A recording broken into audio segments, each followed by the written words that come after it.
దునబోతింటే దుడ్డెను కట్టేసినట్టు ఉంది కథ.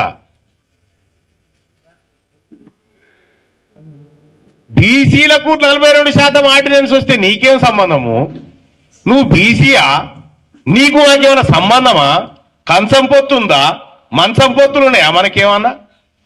కదా 42% ఆర్డినెన్స్ ఇవ్వగానే గులాలు పోసుకుంటుంది. ఇట్లాంటి అన్న తర్వాత ఒక మాట మాట్లాడింది.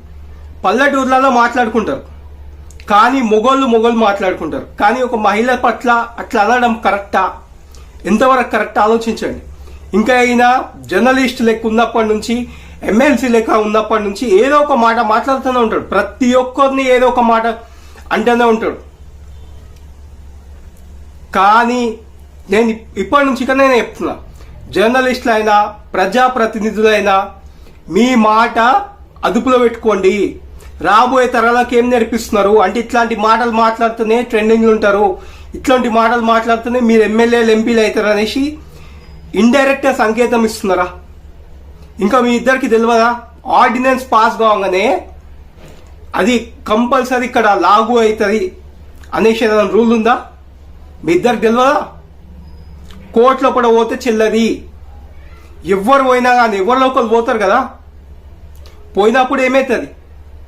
50% మించి రిజర్వేషన్ ఏ రాష్ట్రంకి కూడా రాదు. అది రావాలంటే ఎట్లా? మీరు ఇక్కడున్న రాష్ట్ర ప్రభుత్వం కేంద్ర ప్రభుత్వంతో పోరాడి వాళ్ళతో మాట్లాడి ప్రతి ఒక్క పార్టీ వాళ్ళు అందరూ ఒక్కటే దాటిపైన వచ్చి వాళ్ళని ప్రెజర్ చేసినప్పుడు కదా బిల్ పాస్ అయ్యేది. ఇక పోతే ఎన్డీఏ అలయన్స్ లోపల పక్క రాష్ట్రంలో సైకిల్ పార్టీ ఉంది కదా, తెలుగుదేశం పార్టీ, మీ సన్నిహితులే కదా, వాళ్ళతో మాట్లాడి ప్రెజర్ చేపియండి.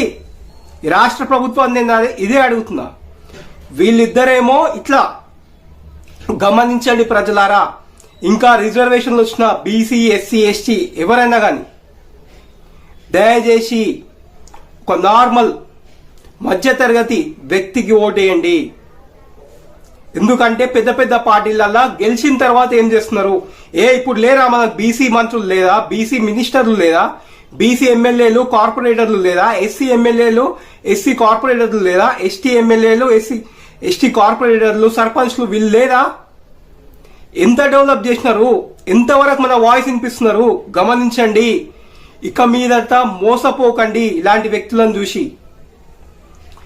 రిజర్వేషన్ వస్తే మంచిది, కేంద్రం ఆమోదిస్తే మంచిది, షెడ్యూల్ 9 కూడా వెళ్తే ఇంకా మంచిది. కాకపోతే గమనించండి మా మెట్టుపోతున్నాం.